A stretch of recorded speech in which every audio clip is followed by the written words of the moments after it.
Bon, je vous remercie à tous d'être venus aussi nombreux aujourd'hui. Donc, merci à vous, nos confrères locaux régionaux. Merci également aux invités qui m'accompagnent aujourd'hui.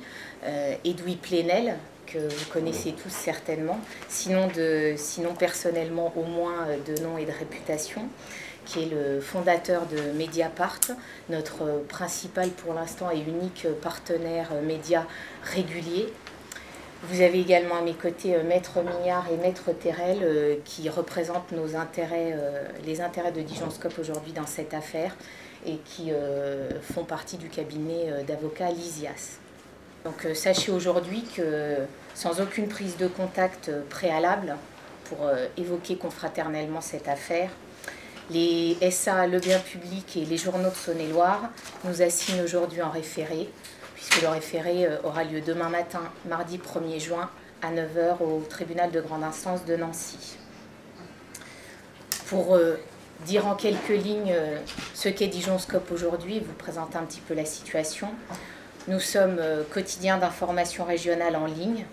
Nous existons depuis le 1er septembre 2009 et le 16 décembre, nous avons décroché ce fameux numéro magique de la commission paritaire des publications et agences de presse qui a fait de nous un quotidien régional éditeur de presse en ligne. Donc à ce titre, nous sommes une publication de presse au même titre que la presse radio, audiovisuelle ou papier.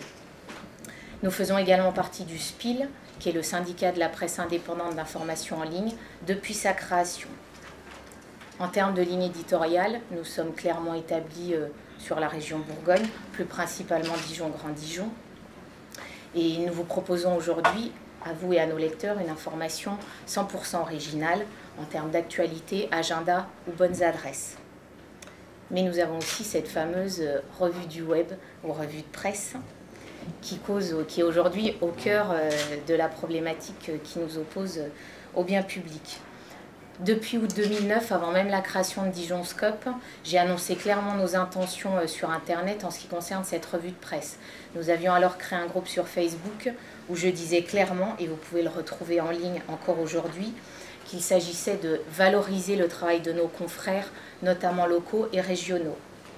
Donc 2 à 3 fois par semaine, cette revue de presse, qui est une véritable entité sur Dijonscope, est publiée, donc 2-3 fois par semaine. C'est moi qui m'en occupe en tant que rédactrice en chef. C'est un travail qui demande au moins 2 heures de recherche et qui me permet de sélectionner une dizaine d'articles que je choisis parce que je les trouve pertinents ou du moins intéressants pour nos lecteurs. Donc toujours dans cette perspective de mettre en avant des informations qui éveillent la curiosité de nos lecteurs et qui permettent à ceux-ci également d'aller découvrir qui sait d'autres médias.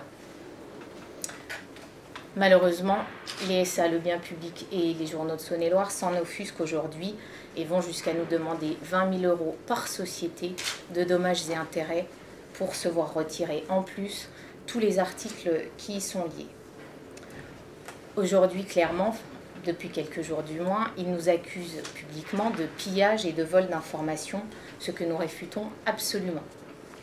Nous n'avons aucune volonté de nuire à nos confrères, bien au contraire, cette revue de presse est la preuve du respect que nous manifestons pour nos confrères.